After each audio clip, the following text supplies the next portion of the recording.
What's up, guys? Welcome to another episode of For the Fowlers. I'm your host, Brandon.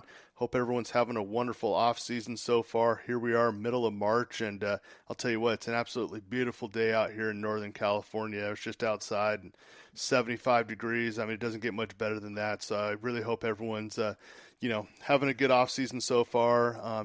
Whatever it might be that you're doing, hopefully you folks are still getting outdoors and enjoying some outdoor recreation. But really excited about today's episode. We got a great guest that I'm going to bring on here in just a second, but a quick little introduction. We got George Parker, owner of Bluebird Waterfowl. You guys might know him as the inventor of that Animator that I don't want to take his thunder here, but that decoy attachment that is just an absolutely fantastic piece that I've been running for a few years now, and it's so good to have him on. So let's bring him on here. George, welcome to For the Fowlers.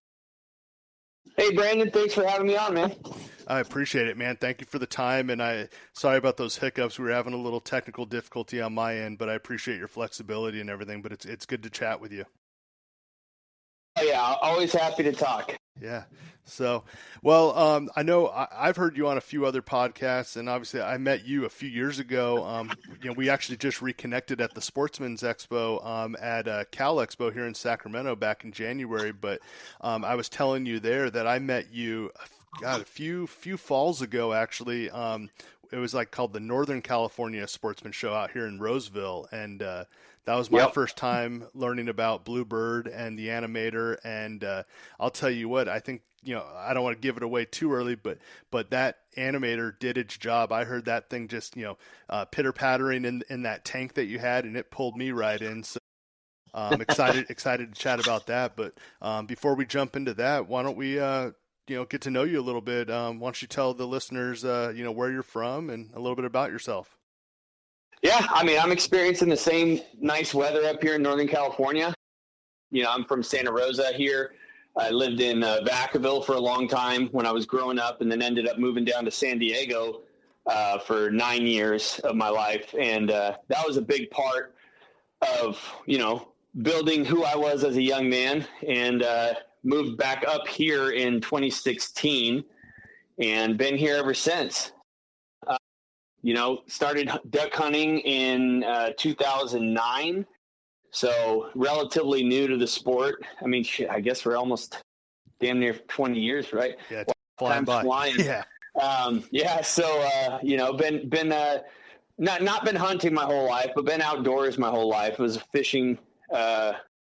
fishing fiend when I was younger. We used to go and fish the local bass tournaments up here at the Delta, and my brother and I would lose every single time, but we still went and had a good time, and started duck hunting down in San Diego with a guy named Brian Castleton. Took me on my first hunt, and Cody Everett, Brian Castleton, sitting in a little boat out on the Salton Sea.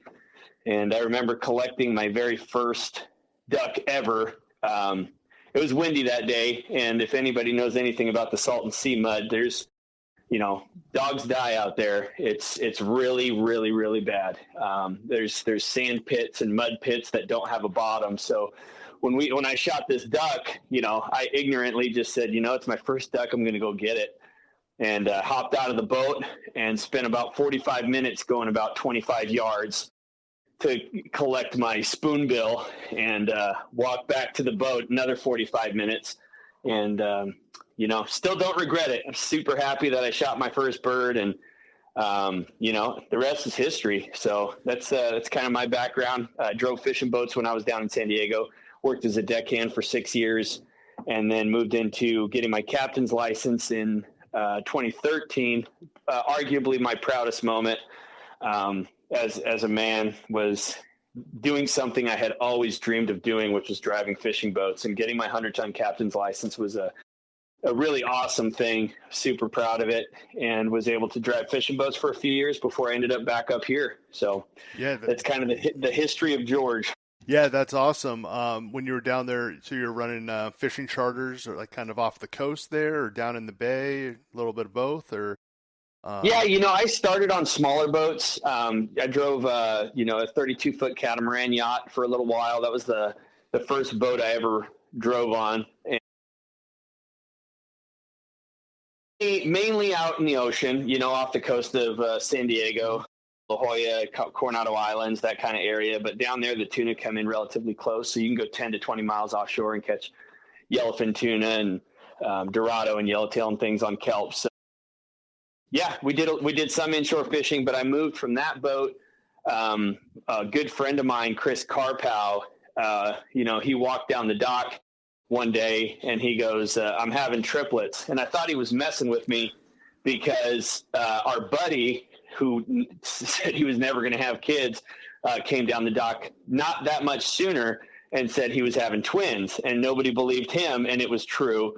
So when Carpow came down the dock and said he was having triplets, nobody believed him until, we found out that it was true. And he drove a boat called the Sea Watch, which was a 65-foot twin screw, so 2 propellers, carried, we traveled normally with about 35 people, but I ended up running that boat the entire tuna season, which was arguably one of the best tuna seasons for yellowfin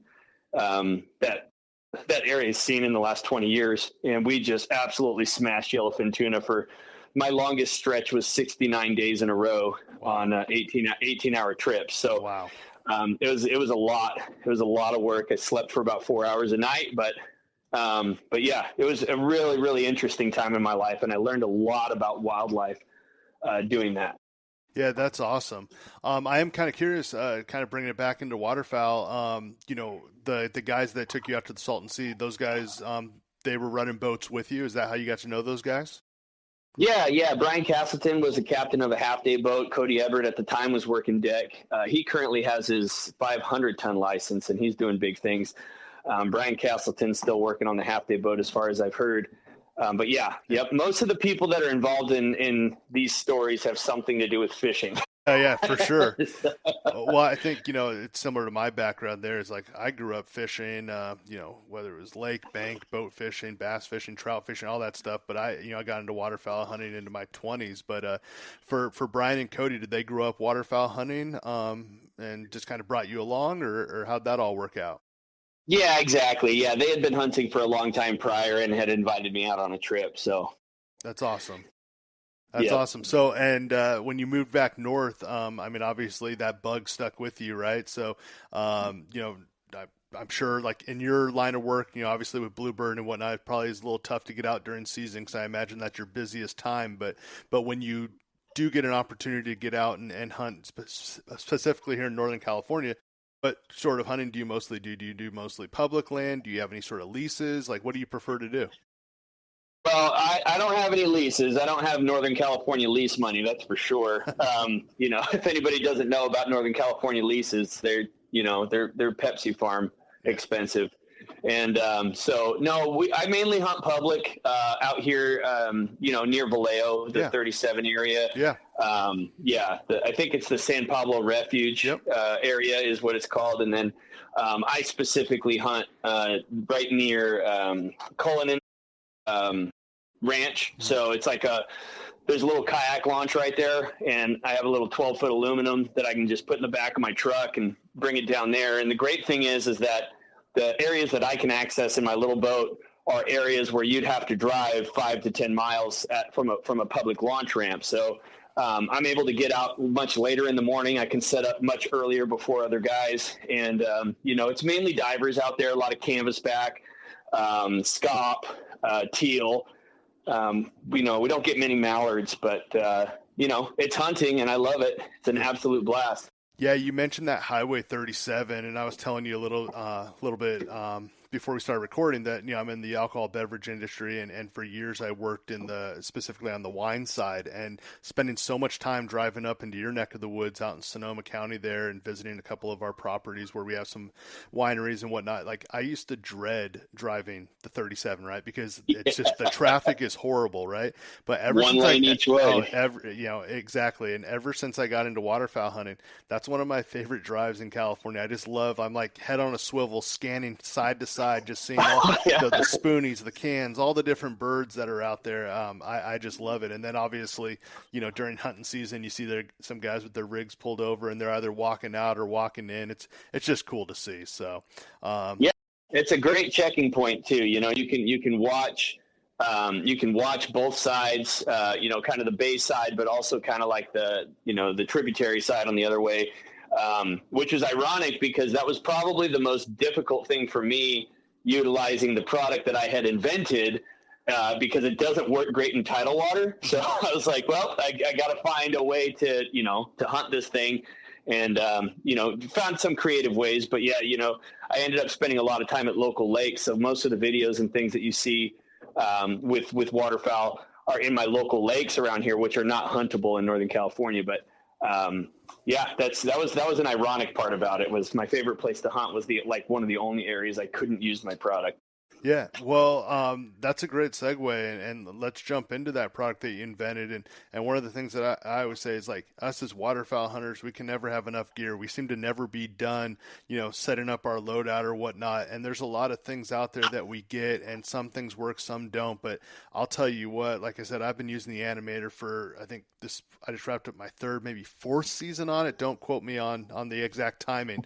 And this piece is tried and true. I love it, and I'm not just saying that to you. No, it's a fantastic piece. And one of the things that I like about this is, one of the things that we're always trying to accomplish or solve for is, like, how do we keep our decoys from looking so static, right?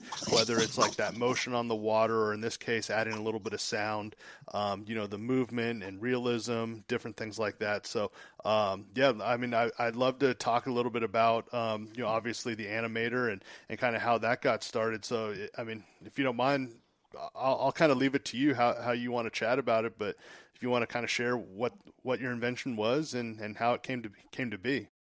Yeah, I still do find some surprise in the fact that some people haven't heard of it. So what it is it takes the standard spinning wing decoy, which we've all got a couple of them out in the garage, whether you use them or not. And it utilizes the motor of the spinning wing decoy to operate a camshaft that drops an adjustable plate to the water surface. So your spinner doesn't just spin wings, it actually looks and sounds like it's landing in the water. It creates this water sound that has just kind of changed the way that waterfowl are attracting ducks. Yeah, no, it's a great product. How did this come to be? I'm just kind of curious. Were you sitting in a blind somewhere? Were you sitting in traffic on 37? How did this come up? Yeah, so we had traveled up to Chico actually to go hunt I don't know what you call it. We don't do it very much, but just kind of a pay per gun type of deal. Guided trip, yeah. So we ended up in a complete crap blind, and just the standard story of a self-guided scam. And so anyways, we're staring at our decoys and just chatting, just kind of the same thing waterfowl hunters do when you sit in a blind, just kind of bullshitting and hanging out. And we started thinking, like, man, we've got these motors out there and they should be moving water. And we all know the zip tie trick and stuff, but we didn't have any zip ties. So I had these, the co-inventor of the Animator, David Chan, he had these chopsticks. He owns a Chinese restaurant. And so he had these chopsticks. So we go out there and we shove these chopsticks into the wings, and we're adjusting the decoys, getting them down, and they're hitting the water, and then we actually had some birds come in, and we were like, oh, that's pretty cool. So on the way home, which is a 4-hour drive from Chico, we just got to talking, and I was really tuned up on this zip tie idea. I'm like, what if we made zip ties that were like self-adjusting, or some way to attach them to the wings when you needed, but take them off when you didn't.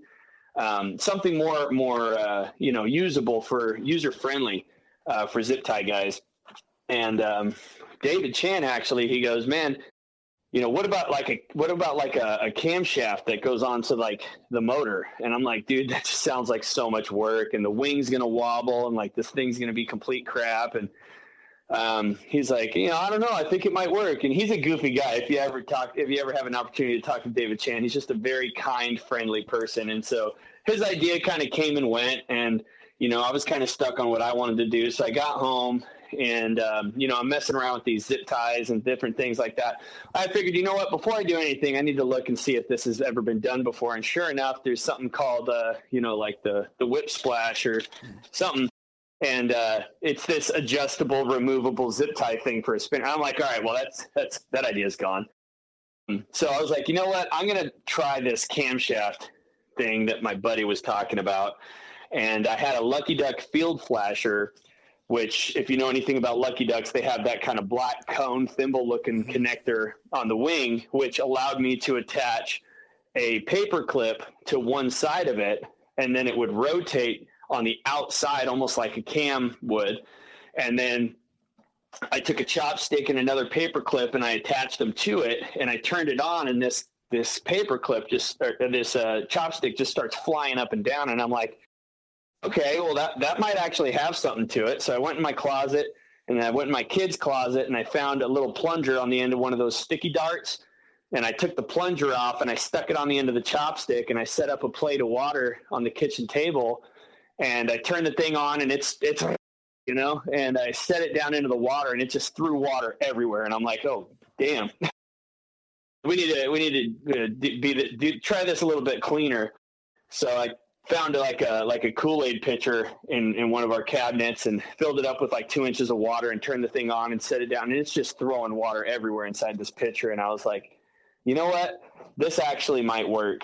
And so I decided to buy my first 3D printer and watch some YouTube videos on how to create CAD files and 3D images and stuff. So I spent a couple of weeks practicing just printing anything, and once I figured out how to print stuff, I decided to try to create the very first Animator, which I still have a box of. And maybe I'll see if I can find the box and take a picture. But they are the ugliest, most disgusting looking 3D prints, but they operated, right? So the very first one I made was for the Lucky Duck, and it was just the Lucky Duck connector, a tiny little piece in the middle with a hinge, and then an outside wing connector. And that was the very first one. And long story short, if it's not long already, the living room ended up with 3 3D printers, printing samples 24 hours a day, and just going through the motions constantly of different decoys, different connectors, different things. And finally, I decided that I wanted to contact a supplier and see if I could get these made. And they were like, yeah, it's a 10,000 minimum order quantity per unit, and the mold's going to cost about $45,000. And I'm like, I need to raise some money. I called my buddy, David Chan, and I said, hey, man, like your idea, I think it might work. And but I'm willing to take it and build it. We can do this thing together, but I need the money. And so he provided the money. We had another silent partner as well that provided some money, and we were able to buy our very first mold, and the rest is history. That's awesome. Yeah, I'm curious. A couple questions there. You were mentioning kind of that first prototype. I mean, I'd love to see a picture if you're able to find one. But yeah, what did that kind of look like? Compared to what it is now. It's not too dissimilar. It has the same general shape, but they were just very, very ugly. They weren't aesthetically pleasing whatsoever. And come to find out that my design that I had originally designed was impossible to put into a molding environment. So we had to change the molding design to fit whatever was actually going to be feasible to create in the mold. So it started out ugly and disgusting, and with a little bit of engineering help, it turned into what it is today. Yeah, no, I mean, like I said, it's a cool looking piece, and obviously it gets the job done. No, that's awesome. So how many different kind of like versions did you have to go through before you were ready to kind of set up with that producer, or once you kind of connect with them, did they kind of take it and run with it once you kind of had your idea? How'd that all work out? I started with 5 molds. I wanted to make one for the Baby Mojo. Mm-hmm. I wanted to make one for the Elite Series. No, I made one for the Elite Series Mojo. I made one for the Lucky Duck, one for the King Mallard, and 2 for the Avian X, because the Avian X was my favorite decoy at the time. And they have 2 different sides motor shafts. So those were the first 5 animators. And, you know, a lot of the parts on the animators, if you look at them closely, a lot of them are interchangeable. The one part that's not is the patented part, the camshaft. So the camshaft is unique to each decoy.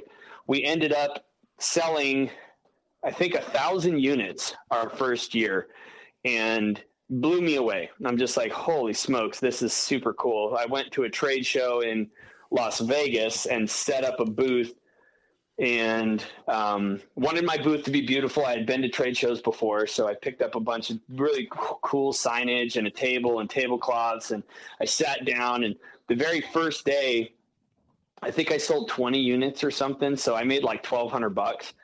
And I went back to my buddy's house where I was staying at in Vegas, and I'm like, dude, I made $1,200 in one day. And I was like, holy smokes, this is cool.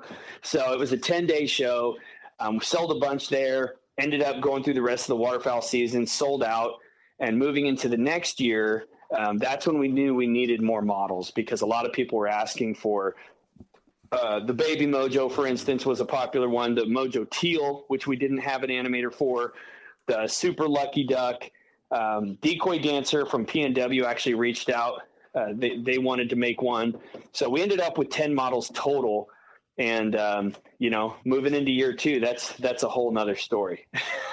Yeah, but, and I'm kind of, as you're talking, I was kind of following along here. I'm looking at all the different options here on your website here. So the technology is all the same. It's just the attachment, right, that you have to change, like when these new Robo Ducks come on the market, right? Is that basically it? Yeah, that's the gist of it. I've been very fortunate in that the rest of the Animator product, the carbon fiber rods and the plate and everything, those are interchangeable. So there's not much between the models that's different, except for that one part that connects to the wings. Okay, nice. Yeah. You know, if you don't mind me asking, like, what's your relationship like with these decoy producers and whatnot? Like, you know, the Mojo, the Avian X's, the Lucky Ducks of the world. Are they pretty supportive? You know, I mean, obviously, I know you have the patent for all this, but how do they? How's that all working out? If you don't mind me asking. No, that's not a problem at all. You know, it's a love-hate relationship, right? So when we first came out and we started to launch the product, I had actually written letters to each one of them and said, hey, this is coming out, and do you want to be a partner with us and, you know, build them onto your decoys? And I did not hear back from anybody, not one person. And so I just went with it. I'm like, you know what? And initially, I'll be honest, I was trying to sell the patent. You know, I'm like, look, just like every duck hunter's dream, I'm going to create this idea. Yep. It's going to be awesome. One of these big companies, they're going to want to buy it, and I'm going to make a bunch of money. That's kind of the duck hunter's dream. And it did not work out that way. So spoiler alert to all of you out there who are thinking it's an easy path. It's not a simple path, but it's worth it. Yeah. We designed the patent. We took it to market. And I just told myself, look, I'm going to build this and I'm going to make it worth something. So after trying to contact the big decoy companies, you know, I kind of backed off and I just said, look, you know, this is what I'm going to do. And I got their contact information over the years. Tim No from Lucky Duck, Fred Zink from Avian X, Terry Denman from Mojo. I don't know Brooks' last name, from Higdon, but created relationships with all of them over the years and just let them know, hey, I am not here to step on your toes. I am not trying to sell spinning wing decoys. I am simply making a new iPhone case, right? I'm not trying to sell the iPhone, you know.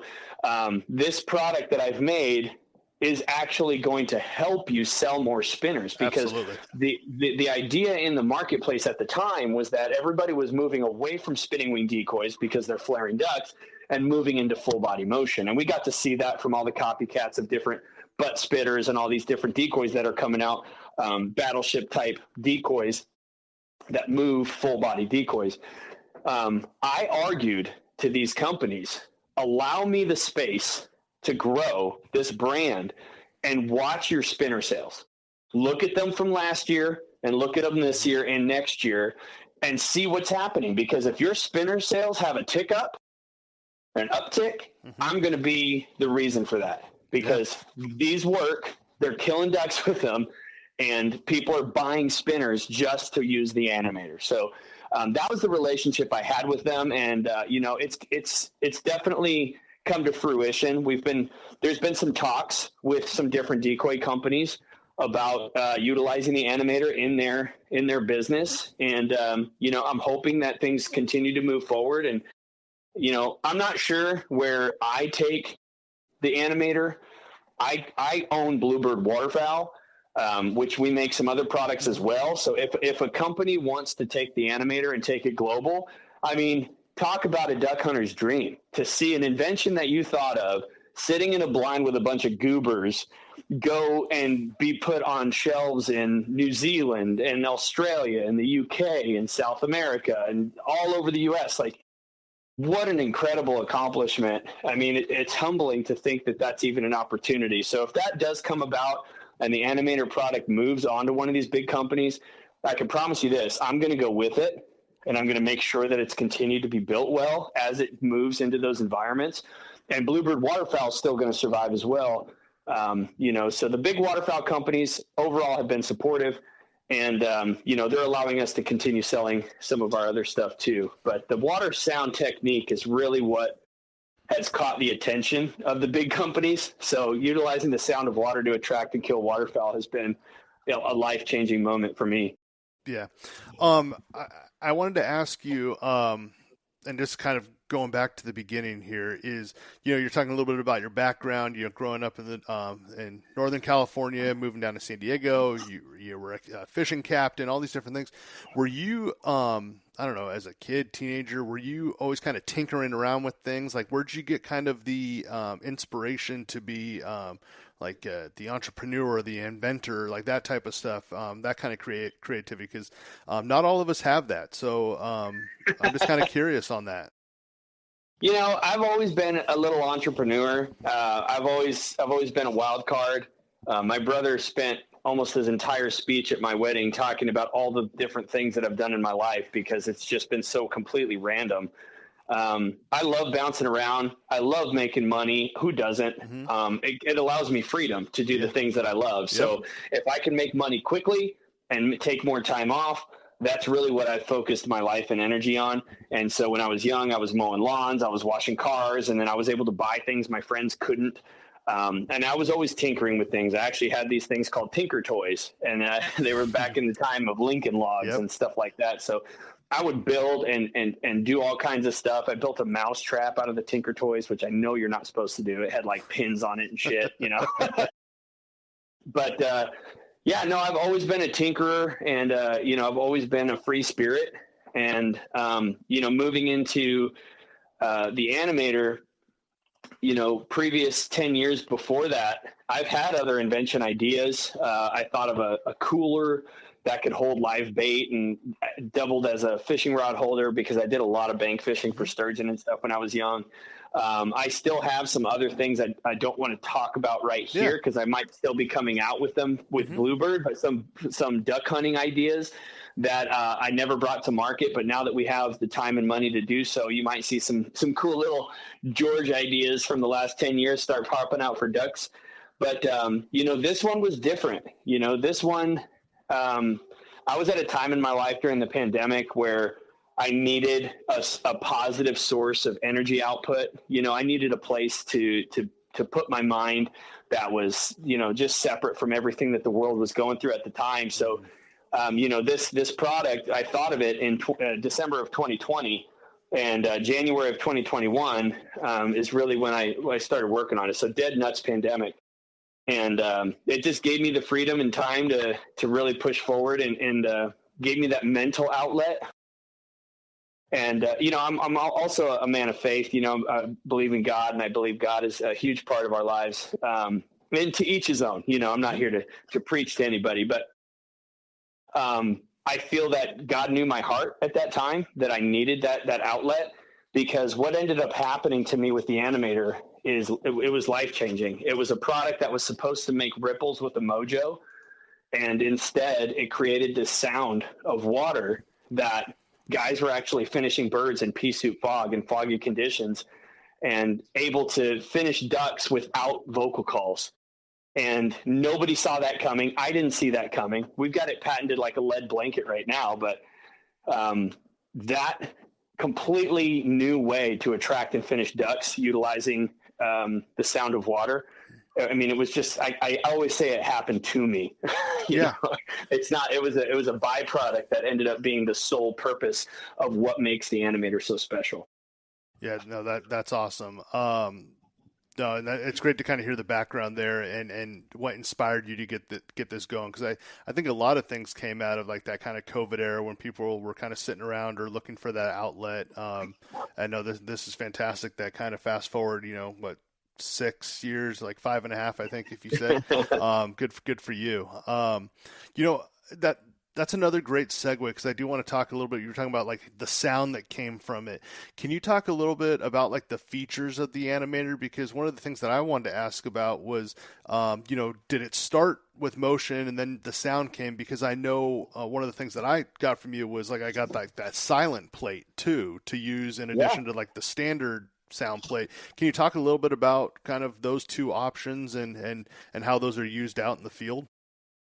Yeah. So, starting with the standard plate, the standard plate makes like a crunchy sound. It has air pockets in it. And that was another thing that kind of happened to me too, because the original design of the plate almost looked like a meat tenderizer. It had a bunch of those little diamonds on it, and I was trying to create the most ripple that I could.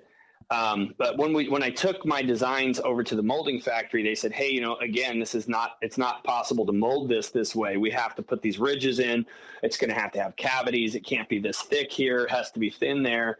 And so working with the engineer, we designed this plate design. And what it does is it actually captures the air underneath with the water and spits it out these spots in the sides and cavitates the water exactly like a bird's wing. So that's what the sound plate, or the standard plate is what I call it. That's what that does. And then the silent plate, initially, this was a loud product. And, making videos on Instagram to show people what it does, people were just like, I'm never putting that in my spread, ever. It sounded like a machine gun. The silent plate was my way of kind of saving my invention. Like, how do I make this quieter? I just want ripples, And it wasn't until we prototyped it and we sent out 7 prototypes around the country, Colorado, Texas, Tennessee, North Carolina, Alaska, California, to a variety of different guides. And I just said, hey, put these on your spinners. Here's how they work. Hunt with them. And our first report came back from Alaska. He said, dude, these things work really, really well. The birds are trying to land on top of the decoy. And I was like, I need an honest review, bro. Like, don't, I know I'm the guy who invented it or whatever. But like, I don't want you to like talk it up or kiss my butt about the product. Like, I know it's noisy. Like, tell me exactly how you feel about it. He's like, George, I don't know what it is about this sound, but the birds are landing on top of the decoy. And I was like, okay, I believe you. And, the next report came from North Carolina.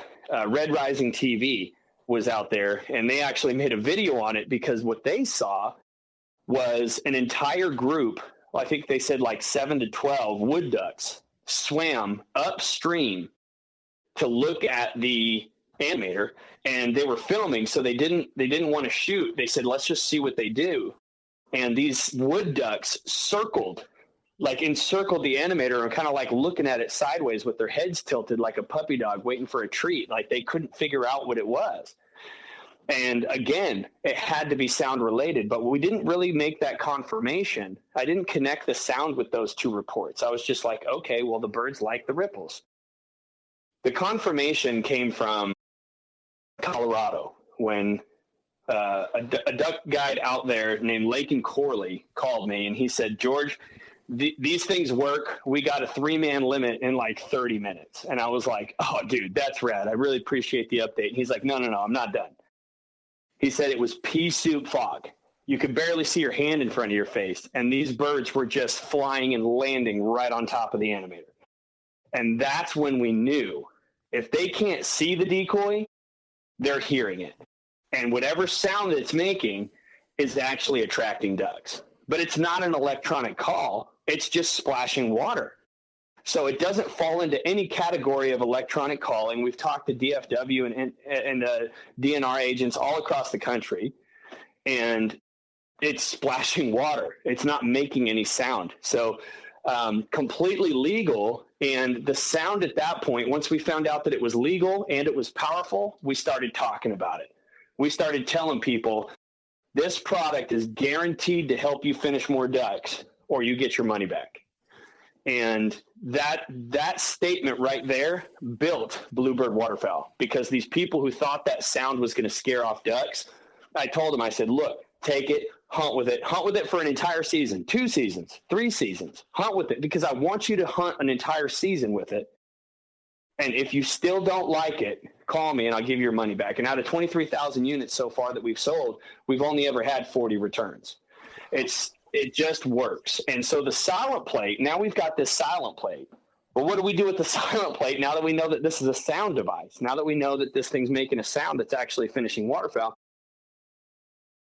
My buddy, he's Stockdale. He's a whole nother part of the story. But Rocky now is our main distribution hub in Arkansas. Him and his wife, they inspect every single product. If you've received something from Bluebird Waterfowl, it came from Rocky Stockdale. Okay. And in the beginning, he was just a hunter hunting with it. And he sent me a video and he goes, hey, George, this silent plate is not silent.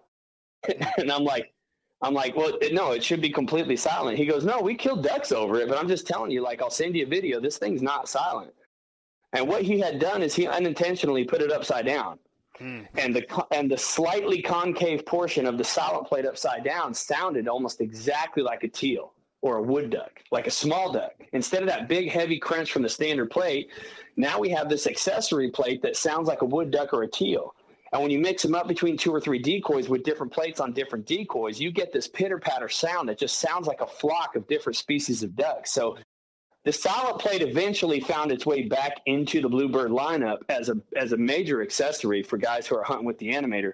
But the initial onset of it was the silent plate was designed for the people who would never hunt with an Animator because of the sound. So that's kind of a long backstory of why this product works and why we have 2 different plates. No, well, that's awesome that for that silent plate that those folks, I'm sorry, you said they were out of Arkansas, that they found that kind of that solution. You Yeah. cut it upside down, you do get that popping sound. But I want to go back to the guys out in Colorado, because the whole time when you were kind of prepping for that part of the Colorado story with the fog, that's exactly what I was thinking with this product was, you were kind of sharing with me a few years ago when we first met, when we're walking out, doesn't matter if you're walking down a check or walking down a road at a refuge, whatever, what are we hearing at 4 or 5 a.m.? We're hearing that pitter-patter of birds just kind of flaring out of the sloughs and whatnot, and it's that same noise that in my opinion, we get from the Animator, right? So what I saw this year is, I know you were probably on the road quite a bit, but when you were home, you probably noticed that through all of November, better part of December, we were completely fogged in, right? So when December 1st came around and we could use those robos, and I'll go back to saying that I was using it even pre-December 1st, because obviously you take the wings off. I'm still legal with the Animator. During those foggy days when there is no visibility, 100, 200 yards away, they're still coming in close because they're hearing it, right? And so if you think about the sound, we're always calling at birds, whether it's a whistle call, whatever it is, to bring them in. This was just another tool in the belt or arrow in the quiver, however you want to look at it. And this year more than anything, just with that kind of Fogageddon, it was worth, like I said, I have it in the case that it came with everything, so it's pretty easy to carry around. But I'm always trying to lighten the load, and this thing was worth every penny. So I'm not just saying that. It's something that I've tried, and every year it seems to find a new use for it or a new value to it, if that makes sense. So. Yeah, and that's what this thing's really about, Brandon, is the natural sound that it produces, right? So if we look at other forms of hunting, whether it's turkey hunting and you're scratching a rake on the ground to make it sound like the bird's feeding, or if you're deer hunting and you're up in a tree blind throwing rocks out of a bucket to make it sound like, nuts are falling, or rattling antlers is a really popular natural sound that animal hunters use to hunt animals, right? But our animal that we hunt, the duck, only has decoys and vocal calls. There has never been a product that produces a natural sound that attracts ducks, period. Yeah. There just hasn't been. And what we stumbled onto was a completely new technology, right? That wings on the water sound that you were talking about, we hear it when we flare ducks. Ducks hear it when they're happy, feeding, fighting, mating, chasing each other around. They hear that wings in the water sound. Now, there might be a flat of 50 birds. There might only be 1 or 2 birds making that sound at a time, which is exactly why the Animator works. You don't need 50 of these things to work unless you're hunting mallards in the corn. But you got a couple of them out in your spread. They sound like these ducks shaking their wings or bathing or whatever. They're happy, right? So when birds come down to your spread, and they travel 500 yards all the way down to your spread, they stay right outside of shoot range, 100 yards, and they're circling around you, and they don't come in and finish. They take back off. We always ask ourselves why. Why in the world did that duck make that trip all the way down and not finish? I argue it's because our spreads are missing one vital element of a flat of resting birds, and that's the sound of water. And there's proof in that. Like you said, when we're walking out to go pick up our decoys at the end of the day, we're out there kicking water. Those birds want to come down and work right over the top of your head. Right? It's happened to every single one of us, and we laugh about it, but nobody's ever really thought about why it's happened to every single duck hunter in this country. Right? It happens because the birds know when they hear water sound, there are no hunters around. Because hunters don't make water sound. We've been hiding in the bushes for 10 hours with paint on our face waiting for these birds to come down, and they wait until we're walking through the spread to start working. It's because they know they're safe. They don't even think twice. They don't even look for you. You're standing in the middle of your spread with a strapped gun on your back, and they're not even looking for you. Right? It's a super powerful technique that I argue people need to get on this bus early before everybody starts using it, because then it's just going to become one of those things that these birds are going to get used to, and then we're going to even struggle even harder to finish ducks. Now, if your spinner's flaring ducks and you don't use spinners because they flare ducks, and you're not going to use an Animator because it has to go on a spinner, I challenge you with this.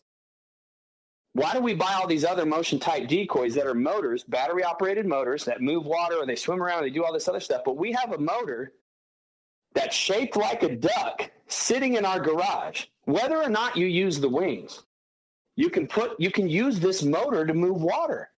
Guys up in the north are using it to keep ice holes open. There's a whole bunch of different purposes that you can utilize this Animator, whether you use it with the silent plate right side up to keep it silent and just make waves, silent plate upside down to make that teal sound. Or if you want to use a mix and match, I know guys that are using up to 15 Animators in one spread, and they're barely even touching vocal calls because they have a whole group of feeding ducks out there. They don't even need to make calls. So it's a completely unique product. It's an entirely new way to attract and finish waterfowl. And like you said, every single year you're learning a new way that you can use it. It's exactly like calling. I'm not sure. Have you ever seen that video of that old dude? I can't remember the dude's name, but he's got them. What do those things look like? They look like them big, like wobbly, like shaky things, and they sound like mallards. Have you seen them shaky things? Okay, well, it's like a duck call. It like makes a grunt like a duck call, but you shake it. Kind of looks like a fleshlight, honestly. But it's soft. It's like a. But anyways, this dude's got 3 in each hand, and he's got 2 duck calls on one of them little harmonica things around his neck. And he's just in the garage, and he's shaking both of his hands, all 6 of these shaky duck calls, and he's got these calls going on his mouth and the hail calls going. And he sounds like about 500 mallards feeding in the corn. That's what he sounds like. Now, you don't got to get that crazy. A lot of people don't. But I get really unique with my calling because it doesn't matter. If you just follow the pace of what everybody else has already been doing, you'll never break that glass ceiling. And so utilizing a vocal call in different ways is an incredible way to attract and finish waterfowl. One thing I never tell people that I do, but I've started to talk about it more because it's been so effective for me, is chuckling on a whistle. Chuckling on a teal whistle sounds like a ton of teal. and it just works. And you can throw in your widgeon whistle, and you can throw in your pintail if you've got that. I can't remember what that one call is called with the 2. It's got the pintail and the widgeon whistle built in. But anyhow, that's one of my most effective ways to attract these ducks that I hunt up here. So when we're talking about utilizing the Animator, get creative, get unique. Do it however you feel like. I know guys that are hiding them in the trees behind them hunting timber. They don't even put them out front. They just got 3 or 4 of them behind them. I know guys that are hiding them in the tulies or the tall grass. I mean, people are utilizing Animators in completely unique and different ways. Look at Rocky Stockdale and the way that he used that plate upside down. Get creative with it. Utilize this water sound technique in ways that your friends aren't, and you're going to kill more ducks. And we're the only company in the country that's guaranteeing you that you're going to kill more ducks. Yeah, so kind of my own evolution with the Animator, and that you just hit it right there, was, when I first got this from you, I'm putting it out in the middle of my spread, and now I kind of will run it different ways, because you just hit it right on the head, where it's like, we need to find ways to be different than the group that's set up 100, 200 yards away from us, right? And so when everyone, it doesn't matter. I'm here in Roseville, so I drive up and down the 99 all the time, and I look east-west, and I see the same spreads off the same checks all the time, right? And it's like, you go out to the refuge. We're all running kind of the same gear. We put our robo out there. Someone's got a pulsator or whatnot. But what could possibly set me apart is like, I have my robo, but it's tucked up against the tulies with an Animator attached to it, so you don't actually see the decoy, but you hear it. You might hear the ripples coming off, right? So that's just some ducks kind of tucked in, hidden there. It's whatever works, and I think that's what's great about this, and I'm sure you love hearing that kind of feedback from, real hunters out in the field that have been like, hey, George, I stumbled upon this, or, they maybe are calling you about something, and it's another benefit of it. So that's awesome. I did want to ask, and I'm sure the answer would be kind of, hey, whatever works or whatever you find success with, but I'm curious on this, like, what types of spreads does this like work best in? Like, and I know we were just kind of talking a little bit about that, but the second part of that is, how many of these, and I'm sure from a sales standpoint, you're like, hey, run as many as you want, but how many of these should, a group be running out in their spread? Have you heard any sort of feedback where, there's too many or not enough? Like, what's kind of the idea there? That's like asking somebody how many people should be calling at the birds. Right. It's completely unique to your particular situation, with one caveat.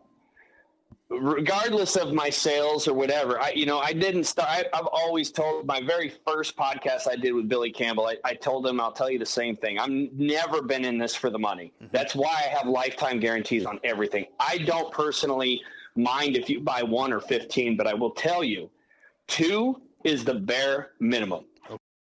2, because for one reason, when you have 1 out there, it just hits the water at the exact same time because of the cam rotation and the motor speed. It just sounds very mechanical, and it sounds like a machine gun. You get 2 decoys out there with 2 Animators on them, they start to interchange pops, and it just sounds like birds in the water. And so when we do sell our bundles on our website, or we go to our shows, we always have a 2 Animator bundled kit, and it always comes with free accessories, because I want every hunter to have at least 2. And because I know that 2 is 10 times more powerful than 1. Now, once you go above 2, that's completely up to you. Like I said, I got guys out in Colorado hunting 10 to 12 of these per spread. They're barely hitting the call. I got guys down in Southeast Texas that like to run 4 of them in the timber, and they're doing exceptionally well, just finishing birds with that water sound. Out here in California, I tend to run at least 2 or 3. But it just varies. These California birds, guys like down south, they like to say, oh, our birds are all beat up. Dude, you haven't seen beat up birds until you come to California. It is insane how smart these dang birds are. And I don't know if they just get beat to hell in Oregon and Washington, but by the time they get down here, man, they are just smarter than heck. Yeah. And we're not even that far south. You can imagine hunting like Worcester down in San Diego. Mm-hmm. But the amount of Animators that you run and how you run your Animators is completely personal and up to you. I've always told everybody the same thing. It's in the email you get when you order from our website. It's on the package that you receive when you order it from Amazon.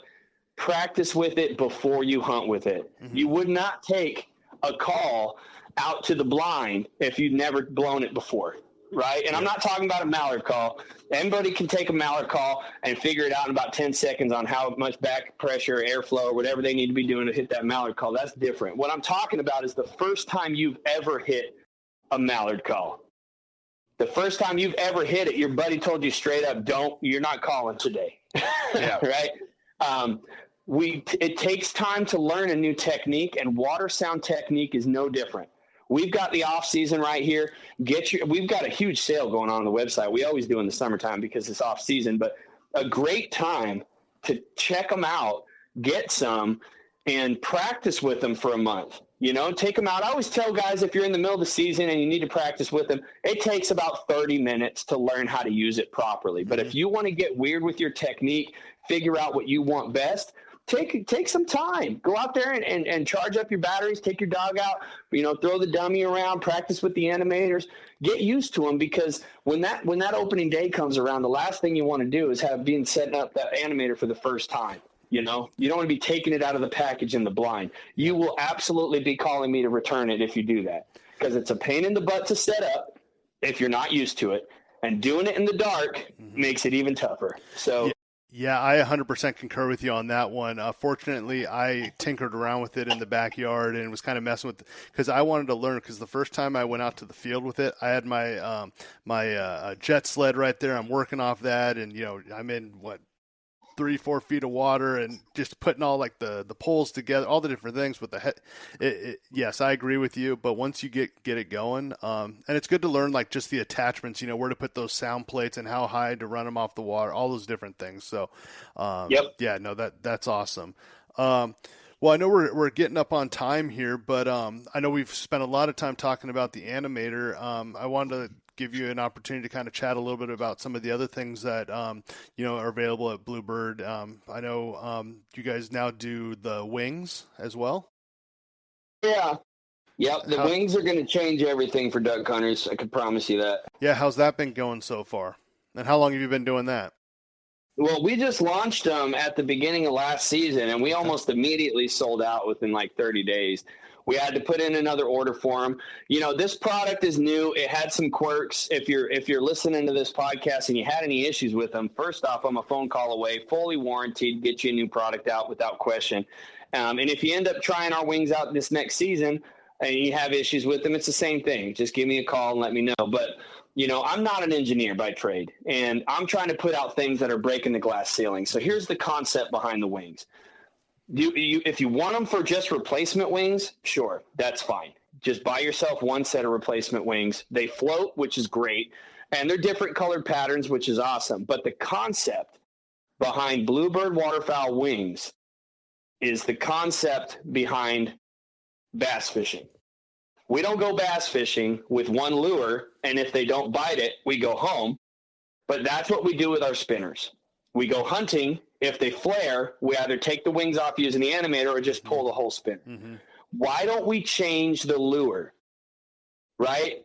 I'm going to be looking at this opportunity, bringing 4 sets of wings for each decoy. And you're going, dude, you're crazy. I'm going to stop the podcast right here. But let me finish. We have a wings bag where you can organize your wings. So you have the one set that your decoy came with, and you have 3 different sets of Bluebird wings. We have an 8-inch slow motion, which slows the wing speed down about 35%. We like to run these for traffic. You're not going to run them with an Animator. Those 8-inch slow motions are going to pull birds down from the heavens. It's very similar to a product out here in California called the Blade. And Mojo just came out with a product, I think they call the Big Blade or whatever. Very similar concept, right? It doesn't look like a duck.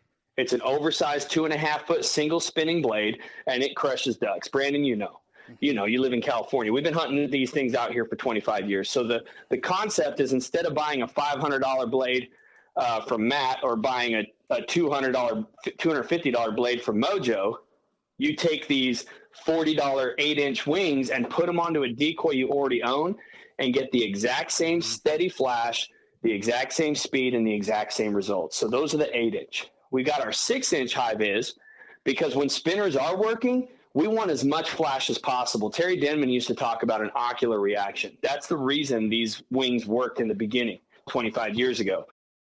The trigger that happens in a bird's brain when they see a strobe is there's other ducks there. And ducks are not solitary creatures. They are flock creatures. So they like to be around other birds for protection. When young birds see that strobing effect, they're immediately attracted to it. So if we have a day where we go out and we put our normal wings on and these birds are showing that they're interested in the spinners, we've all had a few days like that. Take these high-vis 6-inch and replace the wings that you have on your decoy. Get more flash out of the decoy. So we're changing the wings on the same hunt.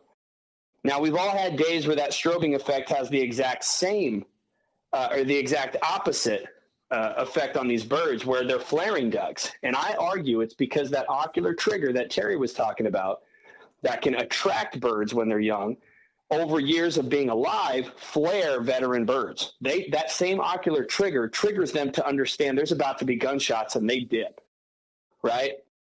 What if we could take the strobing effect away, but keep the spinning wing decoy in our spread with that same type of look? And that's where our low lights come in.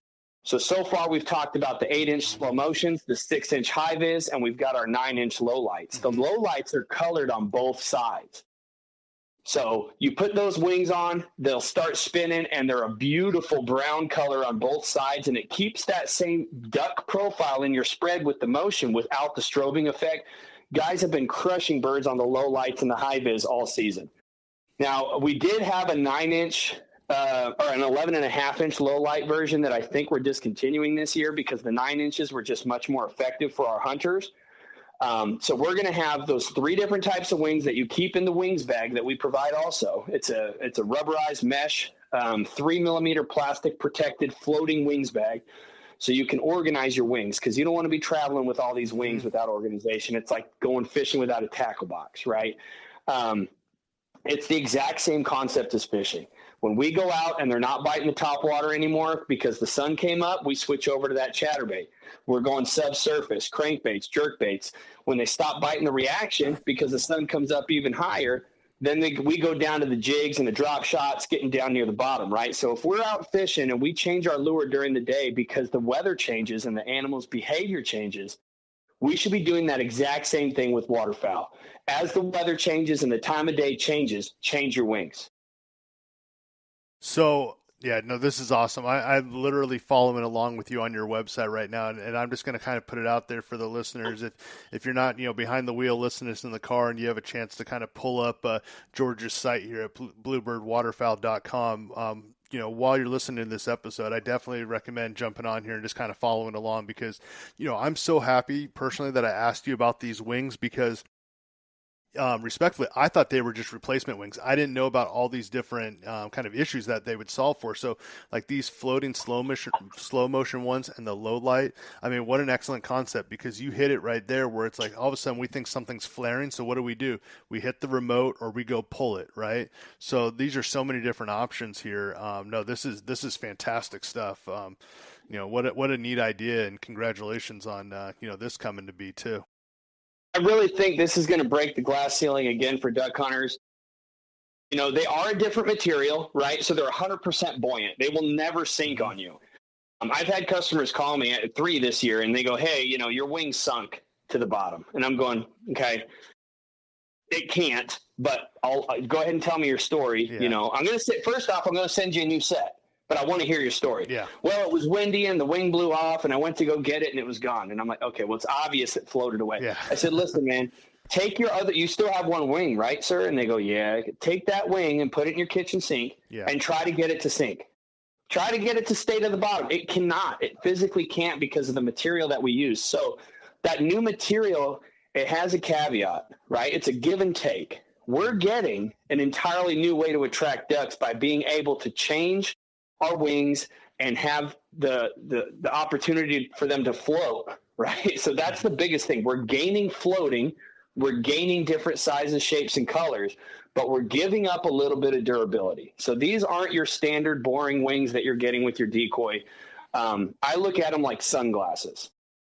You wouldn't take your sunglasses and put them on the bottom of your backpack and then load everything in on top of it, right? You would put everything in your backpack and then set your sunglasses on the top. That's how we want to treat these wings. They are not bulletproof. They are made of hyperdense foam, and they do break. So that's not common. We've only had about 5 breaks or 10 breaks out of the 2,000 units we've sold this past year. They are durable, but you want to be a little more careful with them than you have been in the past with your other wings. We use a silk printing on top of it. So the original prototypes that were sent out were a UV print. And we recognized almost immediately, if you're hunting in rain, that UV print can soften. And when you go to store them, that UV print will scratch. So we switched over to a silk print, which incredibly added some texture to it. So it's almost like a microscopic flock, and you can feel it with your fingers. It's incredible. So not only do we have these beautifully painted wings, we have them more durable now than ever. They're completely buoyant, and they fit onto the decoys that you already own. That's awesome. No, this is an amazing product. I honestly, I'm gonna have to grab a couple sets of these and that floating bag there. Yeah, no, you got me. Not I would say got me, but no, this is awesome. So, and it has the same warranty, Brandon. So like you said, if you want to grab a couple sets and you want to try them out, dude, if you don't like your products, just call me and I will give you your money back. Like if you truly don't like them, I'm never gonna make anybody buy a product from my company and be stuck with it forever. I will give you your money back. And I've had some really weird money back requests, but it is what it is.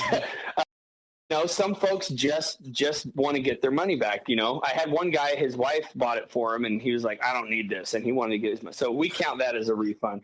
And, but the 5-star reviews that we have on our website, those are all absolutely real. We don't hide any reviews. I'll be honest about how we process our reviews is anything 4 stars and under that I call the customer immediately and I say, hey, what could we have done better? What issues are you having? And most times it's user error. Mm-hmm. They didn't practice with it. They opened it up in the blind, or one guy was using recycled batteries from the hospital that his wife works at. So it wasn't making the sound properly. There's 95% of our 4-star and under reviews have been user error. And I always politely ask them at the end of the call, I was like, hey, now that you know how to use the product, would you mind trying it again?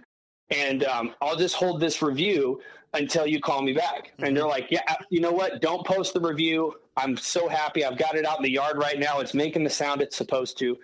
And so if you see that our reviews are mostly, 2 to 5 stars, it's because those are honestly the reviews that made it through with permission from the customer. Because if somebody, like, I would get a 2-star review and they're like, never used it.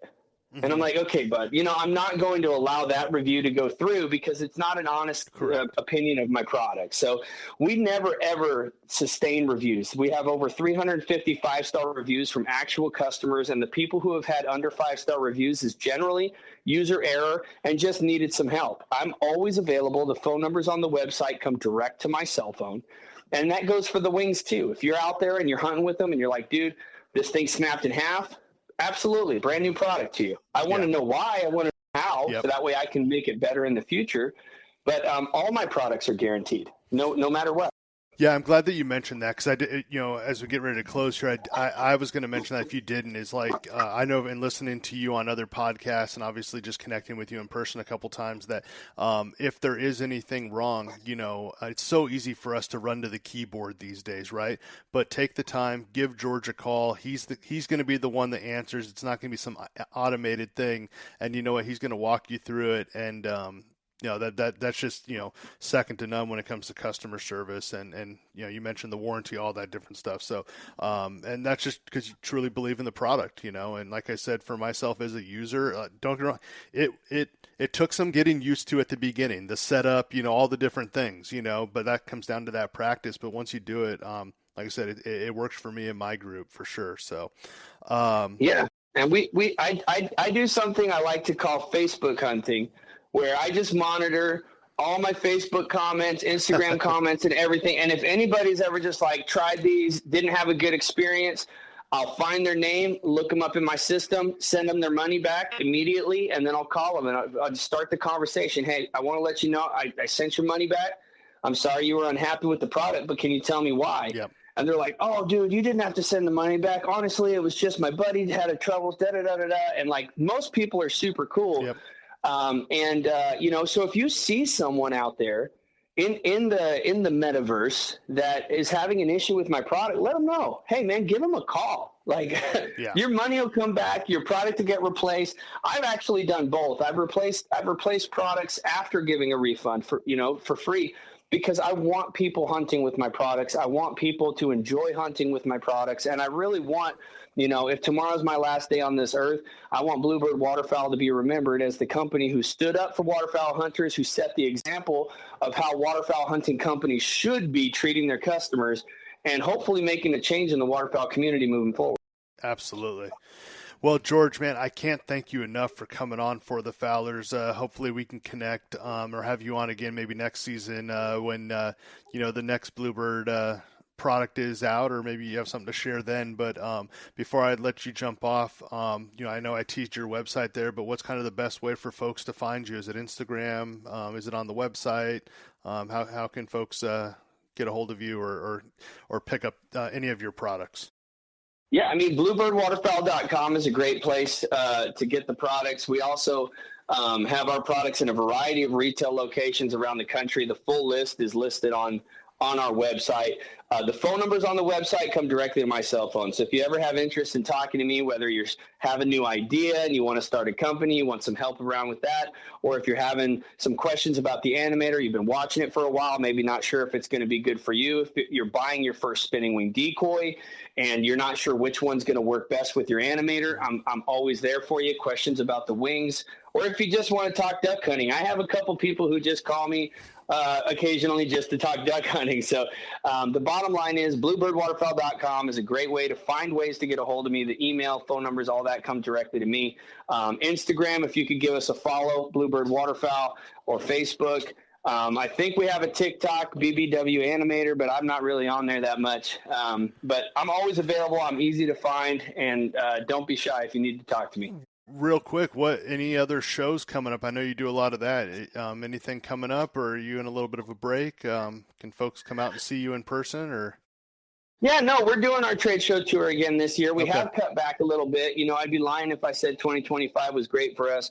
It was a tough year for a lot of my friends too, in different waterfowl companies. It was just that way. So we did have to cut back on a little bit of trade shows, but we are going to be at Game Fair in Minnesota. I believe that's early August. We're also going to be at the Wisconsin Waterfowl Festival. I believe that's around August 22nd. And then my team is going to